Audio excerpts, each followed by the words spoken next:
Hello again, whiskey friends. Thanks for joining everybody for another Whiskey Wednesday. Beautiful weather here in Ohio. Today is going to be a special program. We have Stephen Corrigan, barrel master of Copper and Cask. Now, if you followed the channel here the last couple of years, you know we love everything that Copper and Cask is doing, dating back to when Darrell did a barrel pick and helped out a local store. That ended up being one of our favorite bottles of 2022. That was 2023. But ever since then, we have gotten our hands on so many single barrels, but also the great blends that Copper and Cask is doing. And what came up in our Patreon as one of the top things to talk about too is how Copper and Cask just continue to deliver such great value to the community. So we'll get through that and all these different questions, and we have a few special pours to go through as we go through the interview. So thank you for joining today, whiskey friends. Let's kick off the show.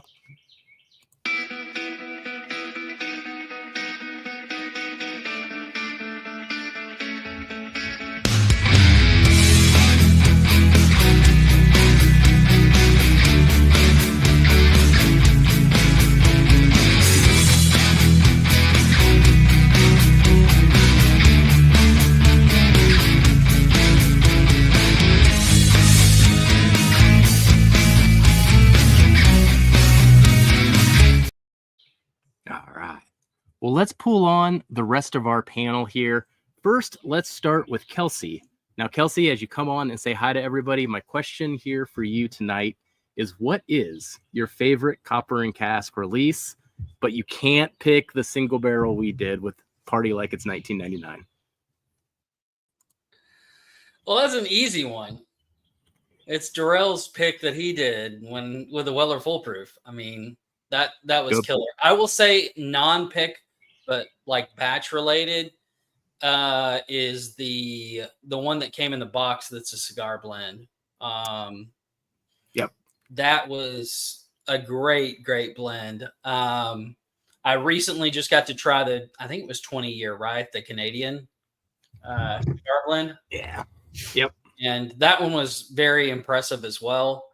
But I think for me and my palate, I just like the bourbon cigar blend a little bit better, just for my palate preference. But those would be my top two. What was interesting is that at my local, it came out a long time ago, and then for some reason it went away, and now it's come back. So it's interesting, as we found out about it and got to know more about the brand itself, but then also when Darrell did his pick, and then after we really got and experienced it, I think the amount of quality coming out of the single barrels is what really turned us on and got us excited about some of their batching products and how well Stephen is doing these things. So I think that's the most exciting thing.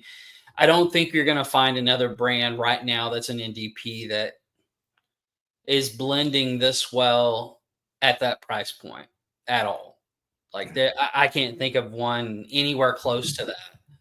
And I'm not just BSing because they're on the show. I'm literally being honest about, I can't think of another NDP blending. Maybe, well, they're not really blending.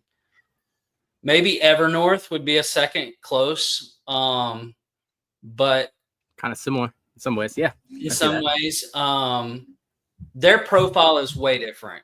Evernorth's profile when they blend is way different right now. And that may change as time goes and the barrels change, right? But I don't know. There's something about where they're aging this stuff on the single barrels and batch products. And then Stephen's ability to know what's going to go well with each other. I always say that any idiot with half of a palate can pick a good single barrel, but it takes a true artist to blend, because there's so many factors and variables in that that go into making a great blend. I know we've talked to Jonathan Maisano about that with Kay Luke and Nancy. But yeah, it's crazy how much of a gift and artistry that goes into it. that people get to taste. So I'm looking forward to it. Yep. Sorry, that was long-winded. That was great. Well, let's bring on Darrell then. And Darrell, as you say hi to everybody, same question to you, but you can't pick our single barrel and you can't pick the single barrel that Kelsey picked. So you have to come up with a different answer entirely. I had one ready though, and that's actually sitting on the side of me. So yeah, if I can't choose those two picks, I would have to go with the small batch 6, which was the 9-year MGP. 9-year. Yeah. That great Florida stuff that we fell in love with. Yeah, this you got that on the side of you too? Oh yeah. We got the two same bottles. But yeah, that bottle was a banger. The 8-year from the year prior to was really, really good, but that kind of elevated. I think proof was a little higher on this one, and that extra year. Yeah, this was 128. I think the other one was like 120. But yeah, killer bottles, and these actually kind of sat around for a bit, man. Nobody kind of knew what they were. Walked into some stores that had $500 bottles that were supposed to be $100, and they had these on the shelf for like $89. I'm like, yep. Yeah, great stuff. I know a few people are Northern Kentucky just like me, but if you do go to Party Source, they've got a double oak release, and they've also got a blend of bourbon and rye. And this is what I'm sipping on right now just to kick things off. 7-year blend of bourbon and rye for $59.99. So that's what we talk about when we're talking about the value there. All right. Well, without further ado, let's bring on our special guest. I think we buttered up everything enough, you know. It's real easy when we love it so much, and there's 6 bottles of it right next to me. But let's bring on Steven. Steven, say hello to everybody. How's everybody doing? You guys are making me feel like I should start every day with someone just giving me a whole bunch of compliments. I like this. You could just get on, play this video every day. Exactly. It's a nice little morale boost. I appreciate that. Yeah, thanks for having me on. Super excited to be here and talk with you guys a little bit about what we're doing. Good to finally meet you in person. Darrell talks about you all the time. So well, Darrell's lucky enough to live, I don't know, probably 5-10 minutes from us. So he hasn't been one of those people who started to show up unannounced yet, but we have a few. No. Of those. I message. It's my second home. Yeah, he messages, and then he messages us when he's doing all this stuff while we're still working. We're like, come on, man, leave us alone. Well, I follow him on Instagram, so I see, like, sometimes I'll walk away for a few minutes, and I'll see that he's posting stuff on Instagram about what we're doing. It's always a good time, though. But, yeah, always fun to have you.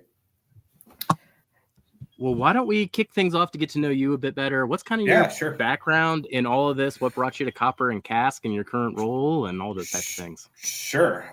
So I'm not going to go into my full backstory because I think I'm on my 8th or 9th career right now. And, it definitely took a while to find exactly what my true passion in life was about. But got my start in spirits. I was working in the wine world a little bit initially here in New England, and had the opportunity to run a still for the first time when I was at a winery distillery up in Maine called Sweetgrass Farm, which was really just an eye-opening thing for me. I'd never, like, the whole idea of distilling just seemed like pure alchemy. Like how could people actually produce something that was this delicious just with a fire and some beer or some wine or something like that.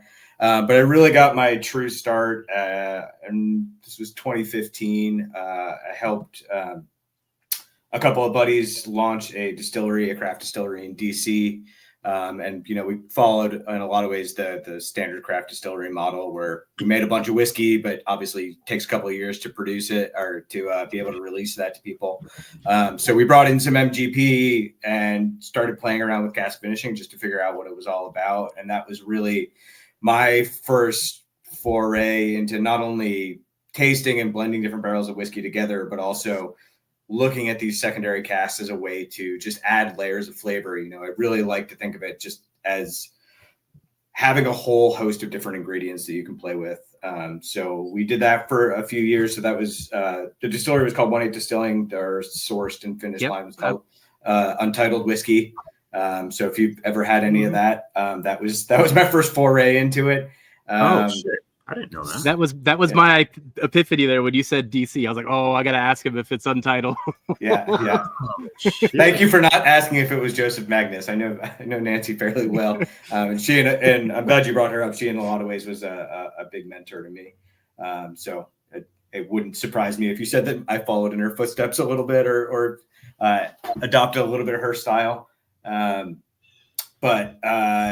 Yeah, so that's how we kind of cut our teeth. And I was there 8 or 9 years all told, and then originally from New England, really wanted to get back here and was looking for a good opportunity to do that, and lucked into what the folks at Copper and Cask and Wheelhorse were doing. So they launched a couple of years before I started, and we're doing solely single barrels. The whole idea was to do cask strength, non-chill filtered, and then offer it up to the public at an amazing price. And when I came in, we followed that model for a little bit. I kind of helped transition into a lot more of the cask finishing. So we're doing cask finish single barrels. And then we got the idea to start playing around with different blending projects. So it really happened somewhat fortuitously. I know Darrell brought up our small batch 1 project. So we were actually shipped a bunch of barrels that were aged in Florida that were someone else's. They shipped us the wrong things. And I was like, hey, you guys shipped us the wrong barrels. And they said, you can just keep them. So we got all of this super lovely, dark, rich, Florida aged MGP. And I was like, the single barrels are amazing. These are probably some of the best barrels I tasted this year, but I think we could actually make it something cohesive and something that really ties a lot of the different flavor profiles I was seeing together. And that was the birth of Small Batch 1 and the whole Small Batch series. And the more we played with it, cask finishing is always what I've prided myself on most over my career. So that was really an important thing to me to have as sort of the backbone of the series. So every once in a while we'll put out some unfinished blends, but a lot of what you're going to see is just us flexing our muscle doing different types of cask finishes as well. Very nice. I don't know if Darrell's ever told you this before, but Darrell and I were in a blending competition that Jason over at the Mash and Drum runs. Darrell won it all. He came in first.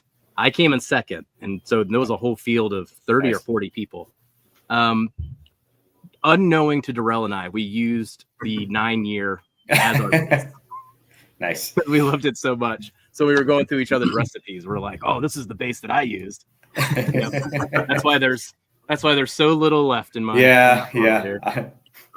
You have more than I have in my entire facility. I think I just sent out the last bottle. I've been hoarding away of that stuff.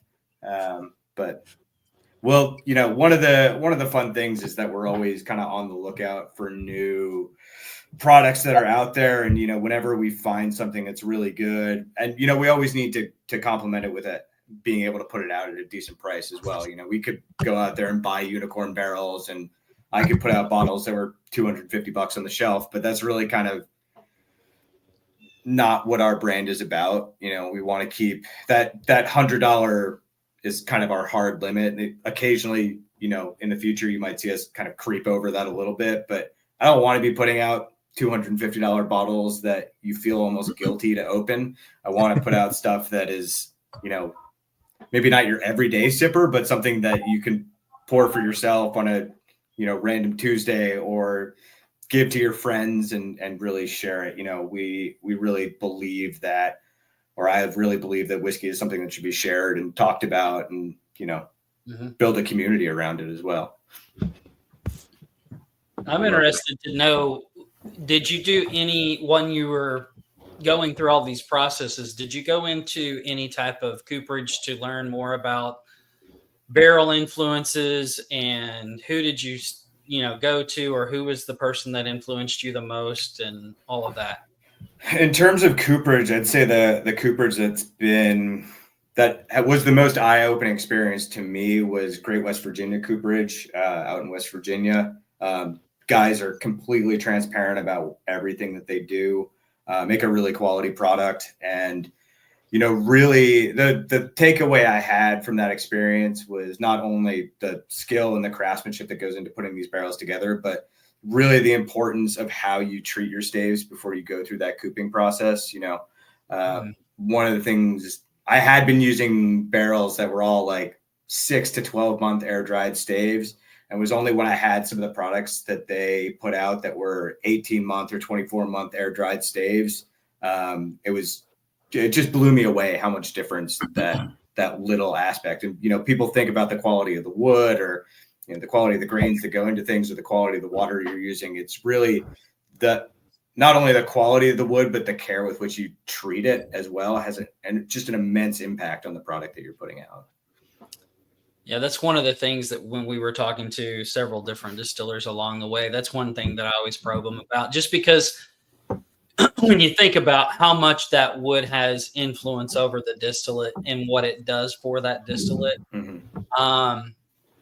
you would think more people would focus on that side of it to see how much of a greater impact and tweaks that it can make into the distillate. And then also, especially if you're doing second barreling, how much you can play with that and how much influence you can add and bring stuff up or tame stuff down, just depending on your knowledge of what you want to try to create. So it's very cool to hear that.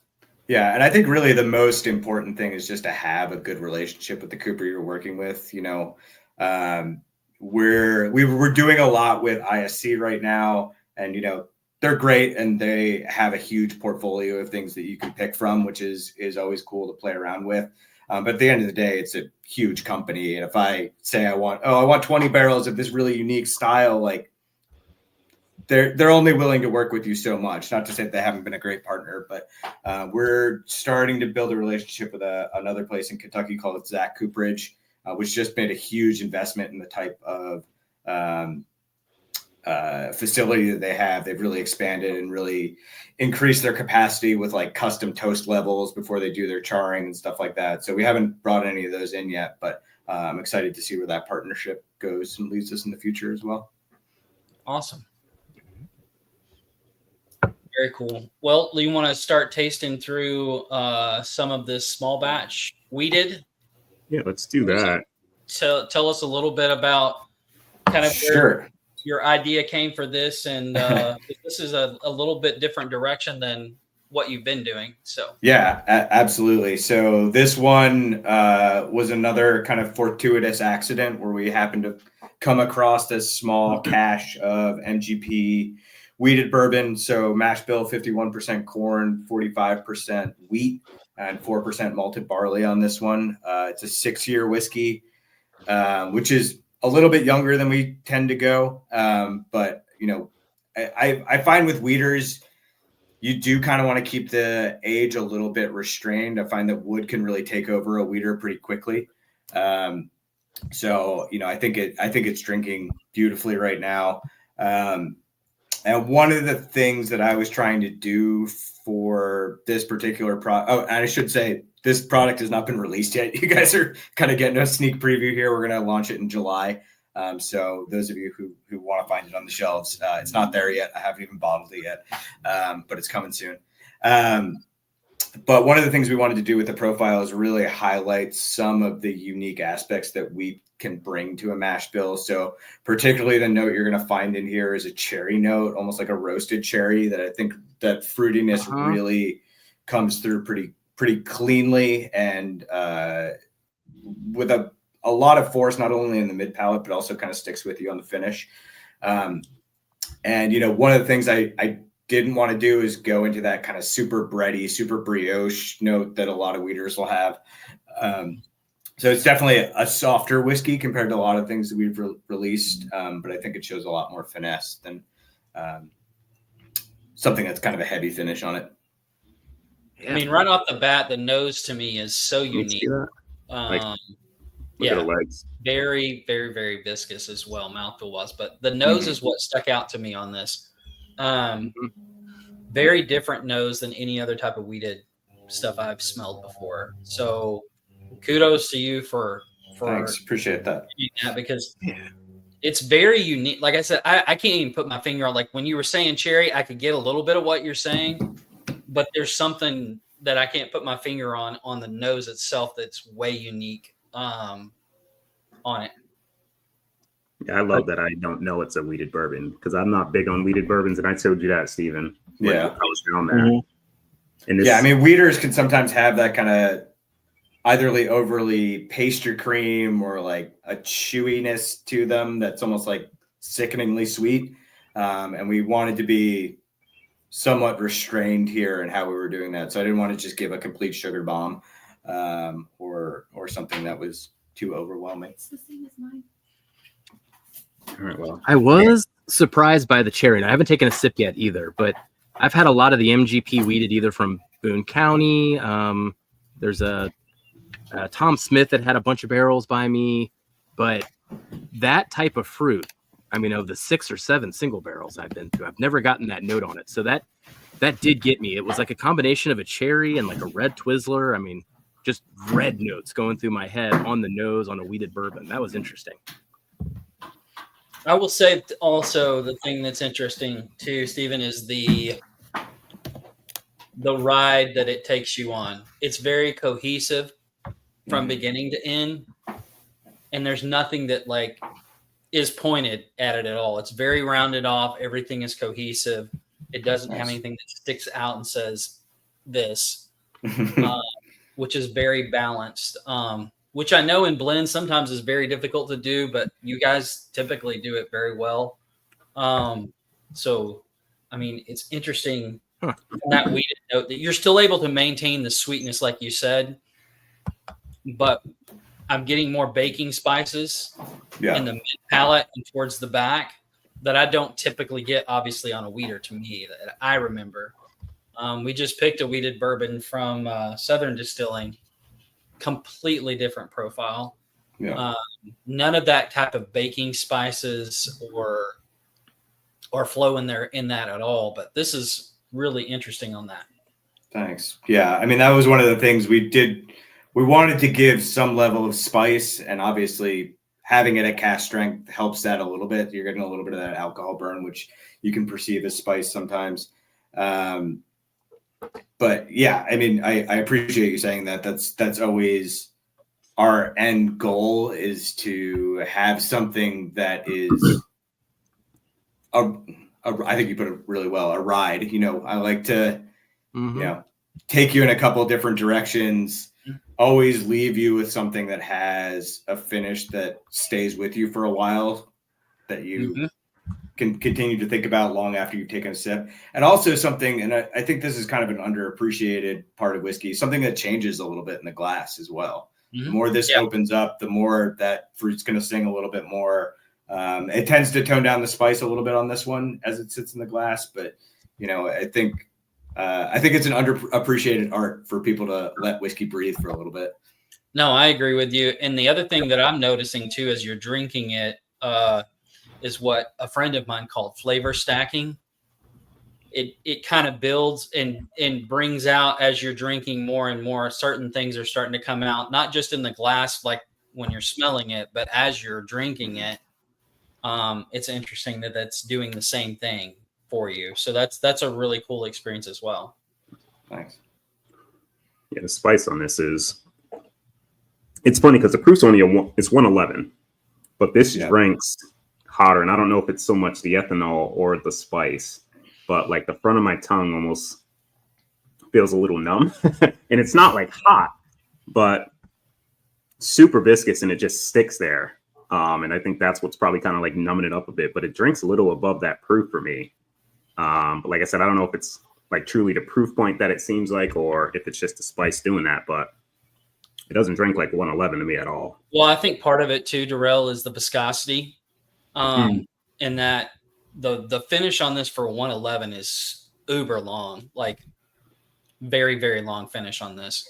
Yeah. Yeah. I mean, we were almost a little bit apprehensive to put it out at that proof, because most, whether it's our single barrels or our blends, they tend to be 115 at the bottom and then up into the 120s, or you were talking about small batch 10, the hazmat Canadian, up in 145 is definitely a different ride and a different experience, but it doesn't drink at 145 though. Yeah, I mean, it drinks like in the 120s to me on that one. So yeah, and that's why I think there is a certain segment of the whiskey consumer out there who looks at the number on that label and makes judgment calls about it. And it's, it's a constant reminder to yourself to just focus on the liquid and, let the stats fall however they're going to fall.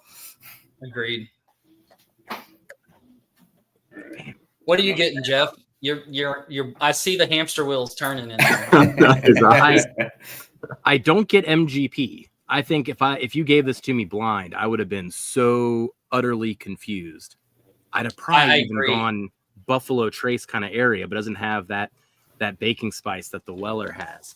I like this quite a bit, but I am thrown off entirely by the abundance of this amazing cherry note in a wheated bourbon. So yes, I am perplexed and in love with it. And it's definitely we're not too far away, I guess. It's definitely not your typical wheater. And that's the thing that I liked about it.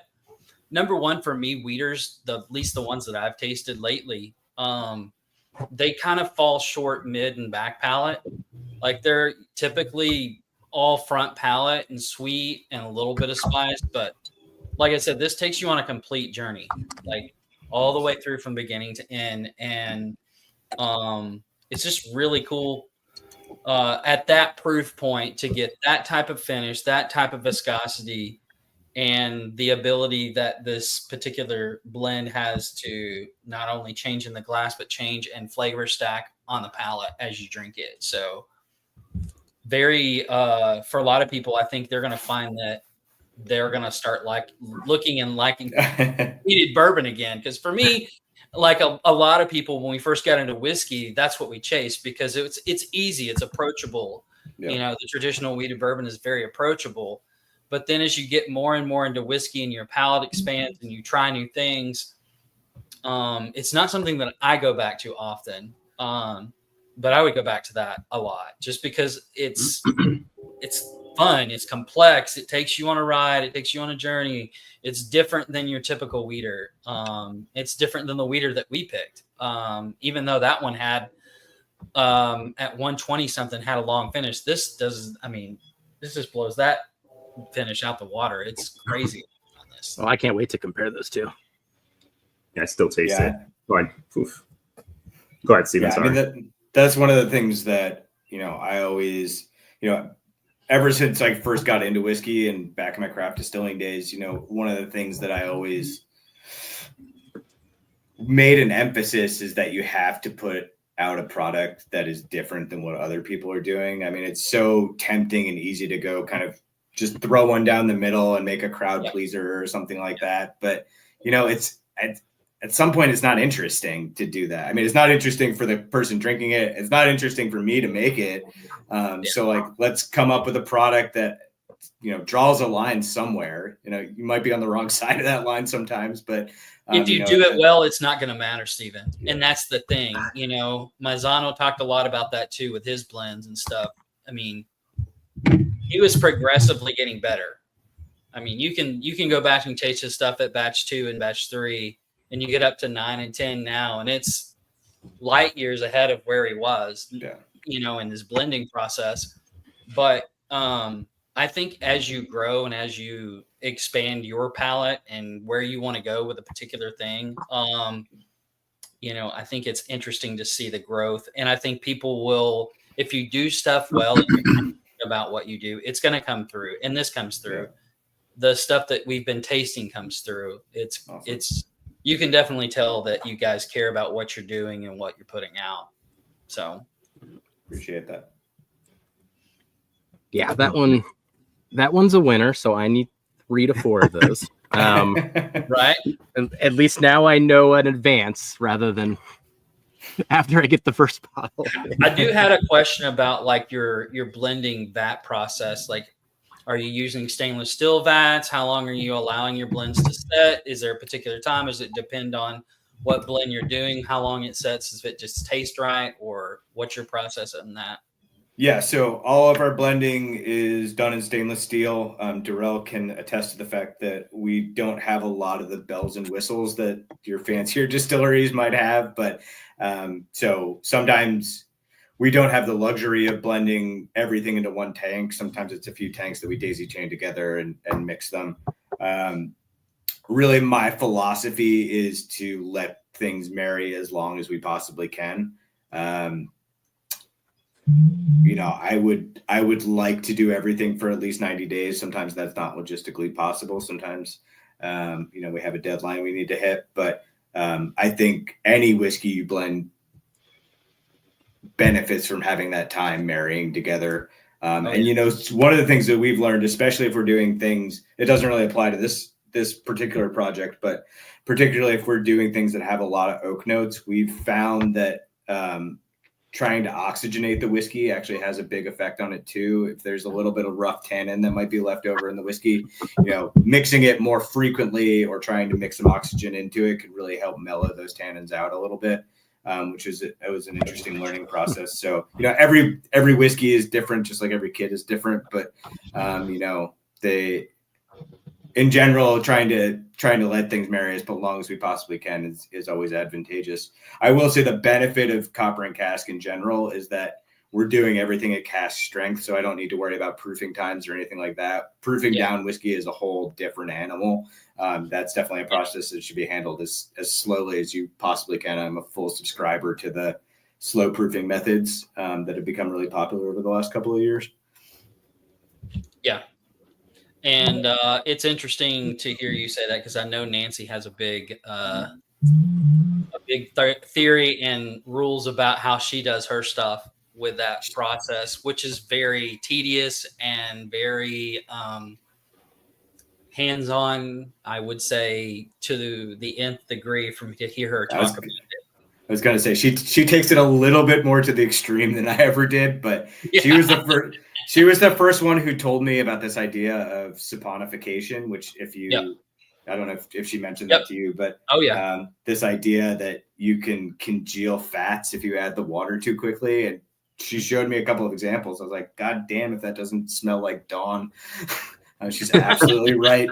That you can get those kind of soapy flavors just by adding water too quickly. Yeah, it's she's a wealth of knowledge, and sometimes I have to tell her to slow down because I can't process all of the interesting facts that she's saying at one moment. Yeah. Not to mention that she's just a great woman and talker. So I do have to like hone her in and focus what we're focused on, but that's really cool. Yeah, that was one of the things that I wanted to know about the process, and I hope that sometime early next year, maybe we can get out, make a trip up to Rhode Island and see Darrell and you and hang out in person. And yeah, absolutely. We can definitely make that happen. And do that. Because I know that Darrell has loved his time over there, just going through barrels. Every bit of it. Right. So, you know, I want to learn. I want to see, you know, and gain as much knowledge as I can as well. Jeff, what about you? What's another thing that was interesting to you? Well, I mean, we're on the subject of the wheated bourbon. I know you wanted to hit this off when we were talking a little bit backstage, but is this a good time to talk about Wheelhorse then? Yeah, absolutely. So just to introduce, I know you guys have talked about copper and cask quite a bit, so probably doesn't need a whole lot of introduction, but for those of you who aren't familiar with our other whiskey line, Wheelhorse, so it is a Kentucky bourbon and a rye. So all 100% sourced from Green River in Kentucky, in Owensboro, Kentucky. So we were actually one of their first contract customers when they opened up their doors. So we've been putting down new fills pretty much since they fired up their stills. You know, it's really meant to be more of your kind of everyday sipper. So the flagship bourbon and rye, both bottled at 101 proof, and just your really good, honest, clean whiskeys at a much even more affordable price point than copper and cask is. So most of the time you can find it on the shelves for right around the $30 price point, which is good to be able to offer that level of value. Much like we've been doing with copper and cask, we've also been doing a lot of limited releases on the Wheelhorse line. So and it shouldn't really surprise you that some of those releases kind of mirror each other. So we've done a cigar blend with Wheelhorse.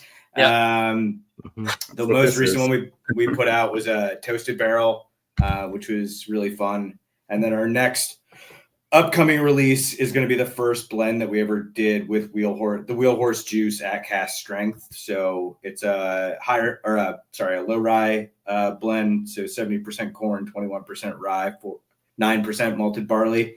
And it's a blend of 14 barrels that we all just loved the characteristics of, came together really well. And it's going to be the first bottle that has my signature on it. So I'm super excited about that. Awesome. Awesome. Nice. So that should be launching around the same time as Small Batch 11 does in early July. So keep an eye out for that one. And how long have you been with Wheelhorse doing that? So I've been here about 3 years now. Okay. All right.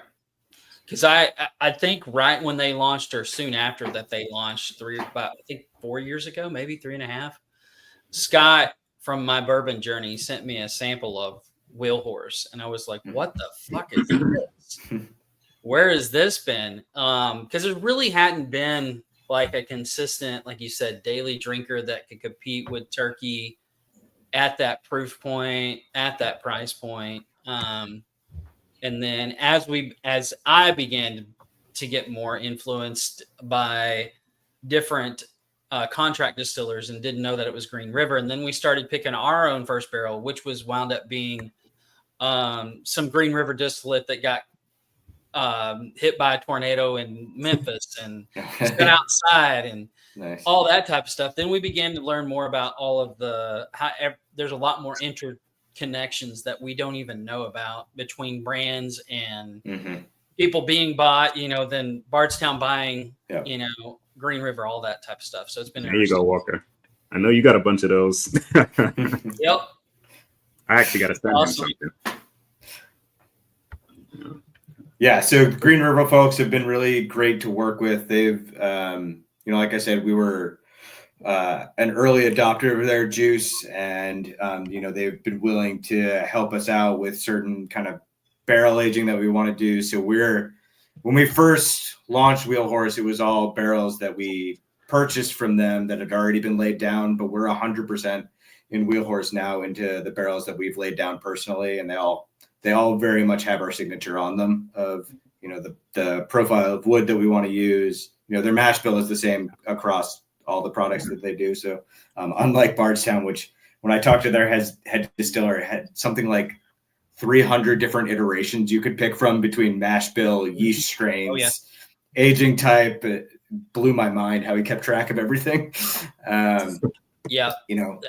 I think that's probably been the one place that when they first opened and they were talking about what they were doing, I thought this is the smartest way to open a distillery.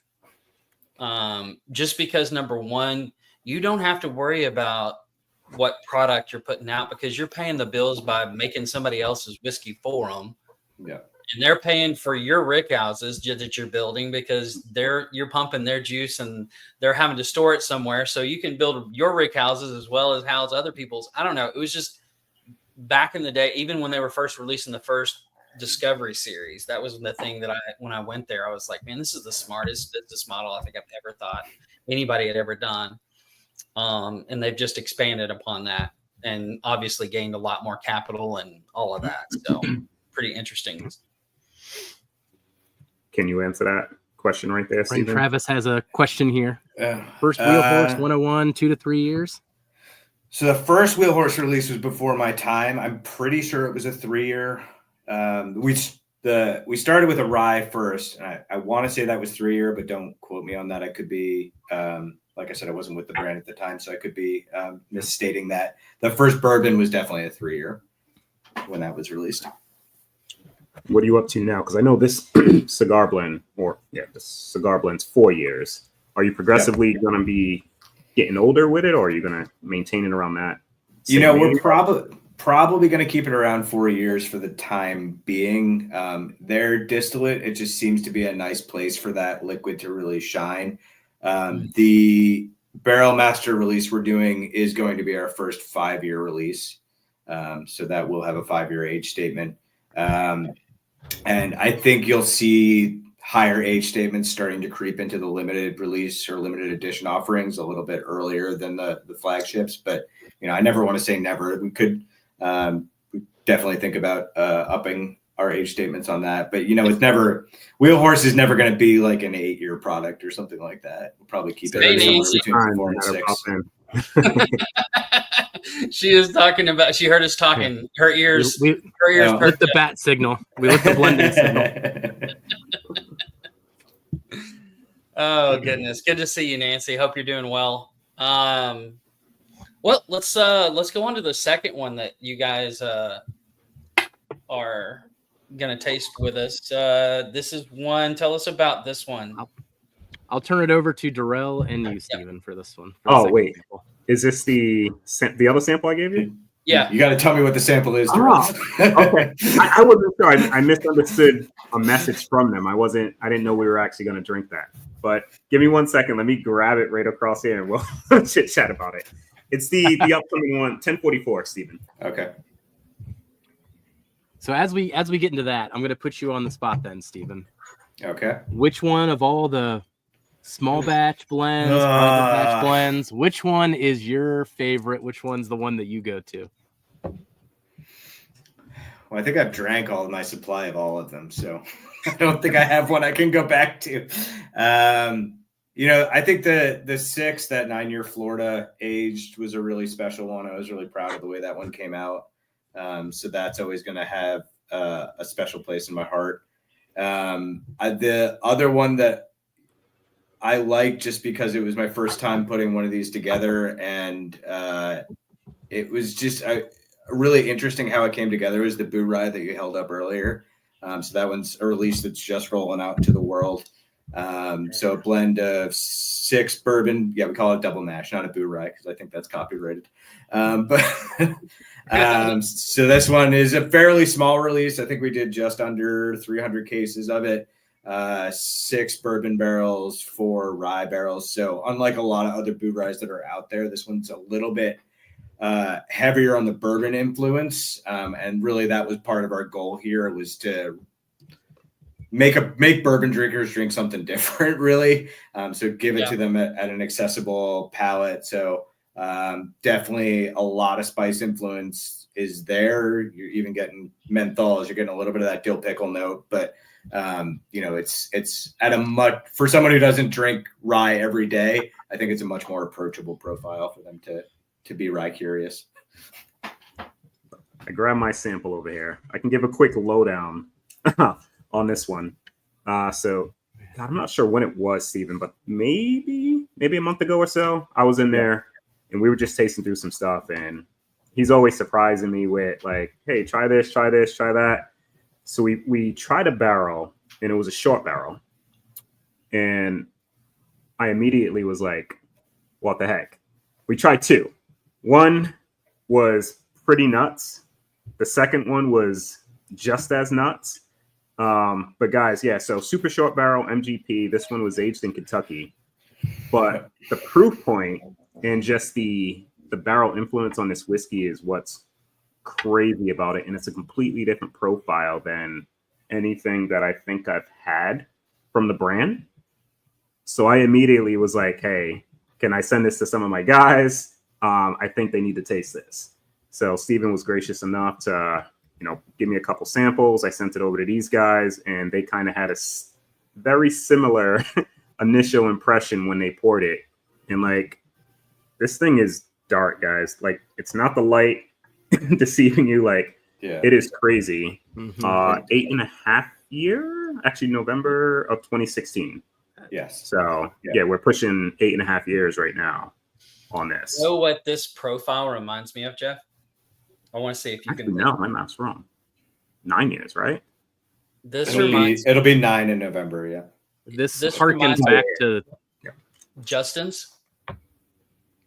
Oh, I would even go Justin's backbone pick that we all loved.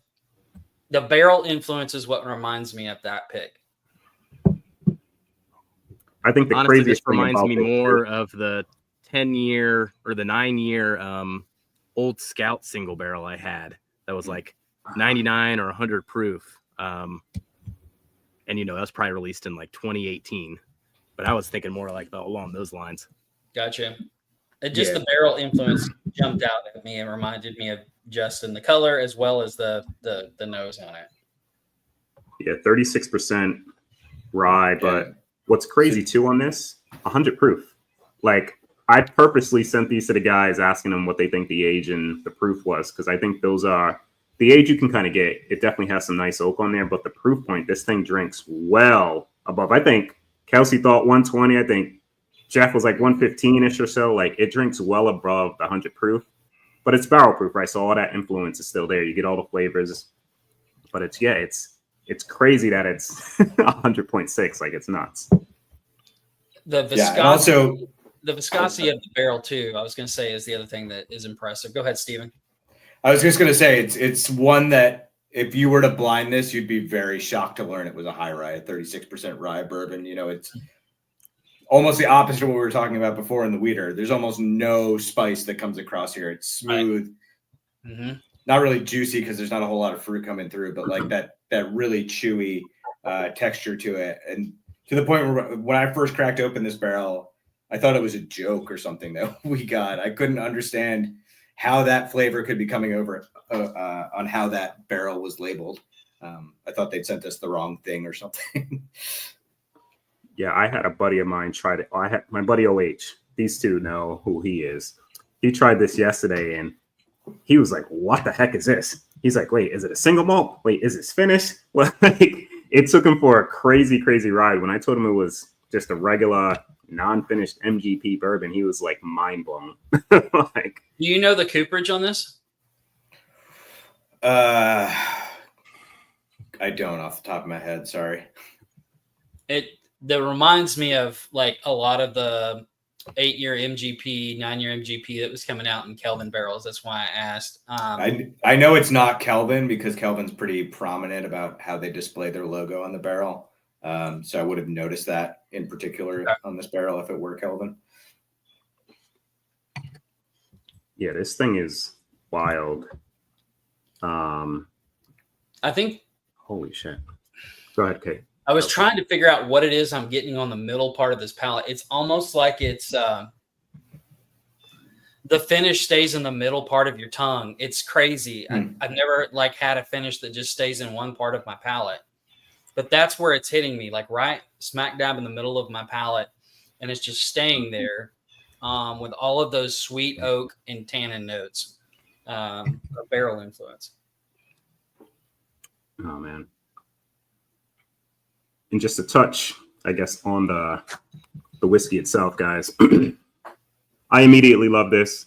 Sent it to these guys. They immediately loved it. We didn't want anybody else to take this barrel.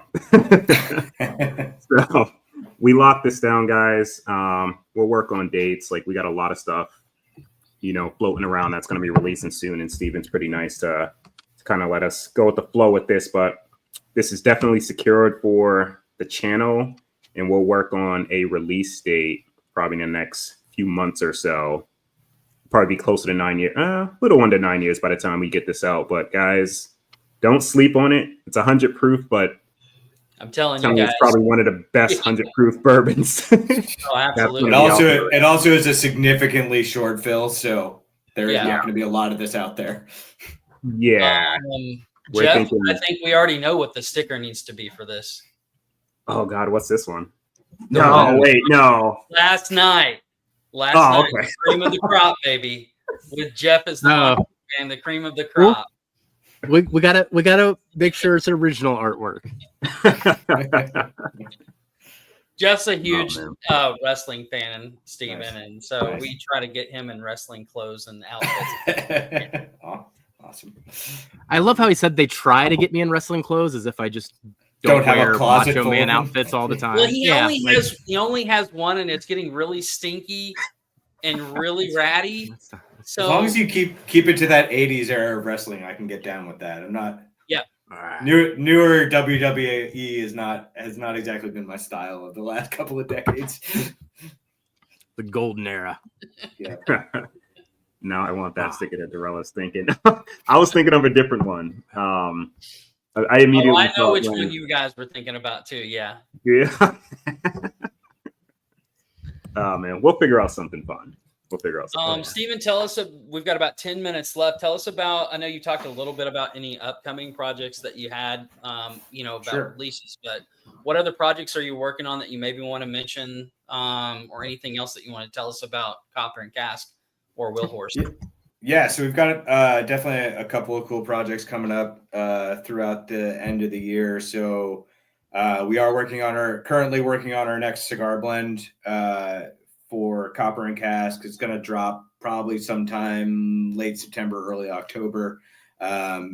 If you liked the cigar blend that came in the box, which I know you guys mentioned earlier, this one is going to be a very similar profile. Okay. Not to toot my own horn, but I think it's a little bit better. A nice, rich, full flavor on that one. We're also working on another double oak release that's going to come out this year. What we're focusing on in terms of barrel style that we aged in is focusing on wave stave barrels this year. So it's not going to be 100% wave stave, but it's going to be heavily influenced by that flavor profile. So really rich, really high in vanilla, vanillins. So that's what we've got coming out on the Copper and Cask. For Wheelhorse, we're going to do our first release of Wheelhorse weeded bourbon. So very little weeded bourbon comes out of the Green River facility, but we did manage to get our hands on a little bit. So it's currently been blended and is in a light recasking process right now, but that should drop at some point this summer. What else have we got? You want to tell everybody that maybe not know what wave stave is, so they sure, what that is and how it affects. Yeah, so wave stave is basically your standard barrel stave, but before it's charred, it has grooves cut into it, so it just helps increase the surface area of that whiskey coming into contact with the wood. Which before I started playing around with these barrels, I always viewed as very much a negative thing. You usually associate wave stave barrels with like rapid aging and things like that. Mm-hmm. And the more I talk to people and learn more about the flavor profile, they're like, no, this for secondary finishing, this is a truly unique way to go. So we did a little bit of playing around with it last year, just on some single barrels. And I was quite honestly blown away at the flavor, what it added to the flavor profile. Definitely excited to have that rolled out in a batch product coming out later this year.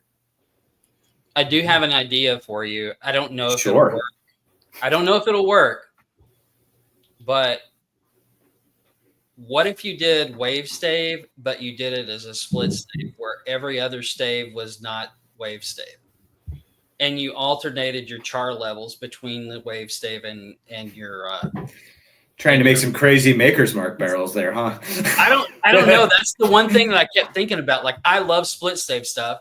Yeah. But with the wave stave and then a natural stave that's either toasted at a different level, whatever.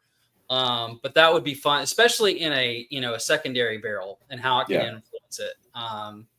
Not so much as a primary barrel, but as a secondary barrel and how it can influence that. But yeah, let me talk it over with our Cooper and see if he's willing to do that. I occasionally get a bug on my ass and ask him for something really weird and get politely told that no, we don't do that for just one barrel. So we'll figure it out. Awesome. You gotta ask them for something like really, really weird, so that way when you ask them for something that's just weird, there you go. They're fine with it, right? Like, okay, already. We'll do that. That's funny. I like the way you guys think. Jeff, any other questions you have for him or Darrell? Yeah, we've talked a lot about Copper and Cask, of course, and the barrels that you source. When it comes to what you just like to drink, like what is your profile in general amongst all the whiskey brands? What do you gravitate towards? I mean, it might surprise you to learn that when I get home, all I want to drink is like Miller High Life. But see that something different that you had tasted all day long. Yeah, I get that. I get a lot of whiskey at work, so it's not exactly my relaxing drink. I don't know. I'm a big fan of Buffalo Trace stuff. My go-to pour is usually an Eagle Rare. So I like that profile, that kind of darker, a little bit sweeter profile. Excited about the 12-year? I am to see if I can. I'm excited that it's being touted as like a new affordable whiskey that it's just going to get allocated and be impossible to find. But Right. you know, one of the things we're seeing on the whiskey market these days, though, is that there's just a lot of it out there, which is, you know, night and day from what we saw 3 years ago. Yep. So then the number of things that are becoming available and are becoming available at affordable prices is really, it's like nothing I've ever seen except like really early in my career. So, you know, I think one of the things that's exciting about Copper and Cask is, you know, we've been very much a fairly focus on MGP,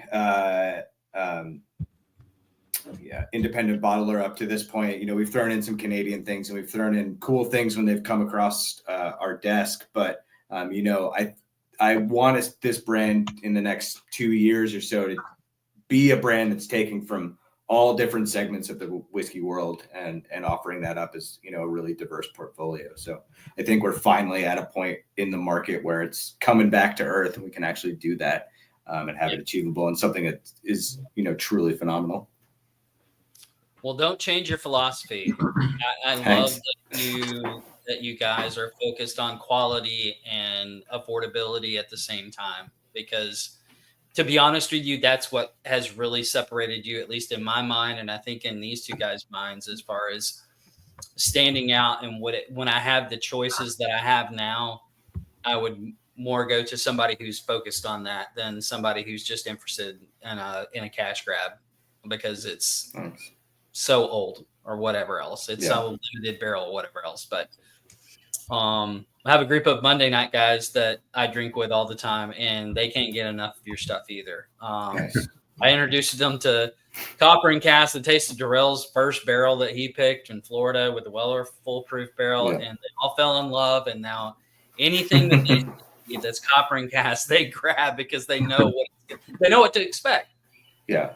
But I mean, that's great to hear. And that's really how we've focused on growing the brand, is doing it mostly through word of mouth and having people share it with their friends. And, you know, that's, to me, the most authentic way to grow it and to really build a community around it as well. Nice. All right. Love the prices. Love the whiskey more. Yeah. But love those prices. And love everybody this else. Holy crap, this barrel is good. I just can't. I want to drink all of it, and I want to save some so that my friends can taste it, but I may not be able to.